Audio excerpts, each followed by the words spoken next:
रोहन और सीमा की नई नई शादी हुई थी। घर में ससुर यानी कि रोहन के पिता सुधीर जी और वे दोनों, बस 3 ही लोग थे। इस घर को रोहन के माँ बाप ने जीवन भर पाई पाई जुटाकर बड़ी मेहनत और अरमानों से बनाया था, वरना आज के समय में मुंबई में घर बनाना तो दूर की बात है, किराए पर भी लेना बहुत बड़ी अचीवमेंट से कम नहीं है।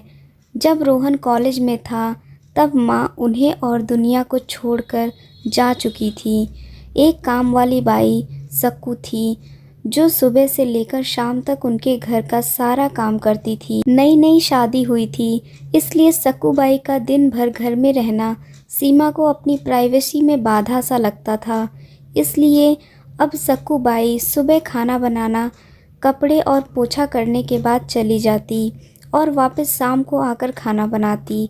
सक्कू बाई की दोपहर की बेगर हाजिरी से कई छोटे मोटे काम दिखाई देने लगे, जिनमें से ज़्यादातर काम बिना कहे सुधीर जी ये सोचकर कर लिया करते थे कि बहू को मदद हो जाएगी, लेकिन बहू सोचती कि ससुर को औरतों के काम में दखल देने की आदत है।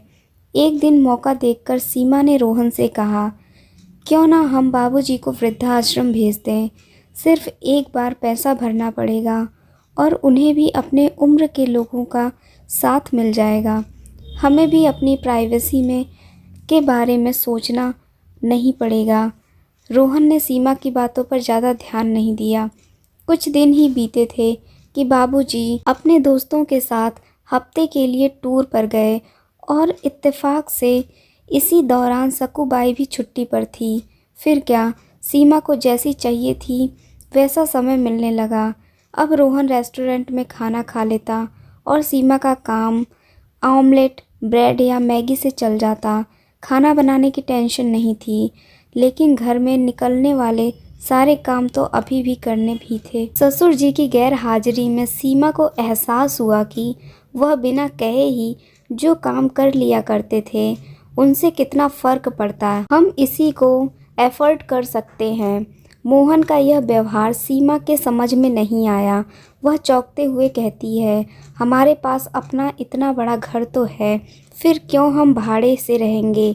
रोहन उसे टोकते हुए कहता है, सोच समझकर बोला करो। वह घर हमारा नहीं है, हम माँ बाबूजी का घर है। तुम्हारे पास 1 महीना है सोचने के लिए कि तुम्हें आगे क्या करना है। दोनों वहाँ से वापस अपने घर लौट आते हैं। पूरे रास्ते सीमा के दिमाग में तरह तरह के विचार चल रहे थे। घर पहुँचते ही उसने रोहन से कहा, माना कि यह घर माँ बाबूजी का है, लेकिन क्या हमारा इस घर पर कोई हक नहीं है।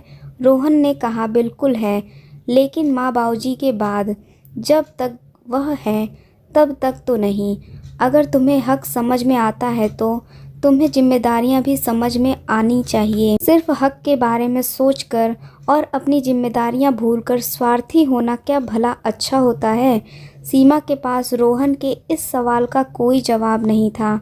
वह सोचने लगी कि उसने अपने क्षणिक सुख के स्वार्थ के लिए इतने नीचे गिरकर ऐसी घटिया सोच अपने दिमाग में आने दी। उसे मन ही मन पछतावा होने लगा। सीमा रोहन से बोली, मुझे माफ़ कर दीजिए, मैं सच में स्वार्थी हो गई थी, मुझसे बहुत बड़ी गलती हो गई। रोहन बोला, तुझे पछतावा हुआ, मेरे लिए यही काफ़ी है, मैं तुझसे नाराज़ नहीं हूँ। बेटे और बहू का यह वार्तालाप सुधीर भी दरवाजे पर खड़े होकर सुन रहे थे। आसमान की तरह देखा और बोले, भाग्यवान, तुम धन्य हो जो तुमने ऐसे बेटे को जन्म दिया है। उन्होंने दरवाज़ा खटखटाया। बहू ने दरवाज़ा खोला तो उनके हाथों में पकड़ी थैली से गरम गरम समोसे की खुशबू उसको आने लगी। ससुर ने अपनी बहू से कहा, वो कोने वाले हलवाई के पास से लाया हूँ, तुम्हें बहुत पसंद है ना।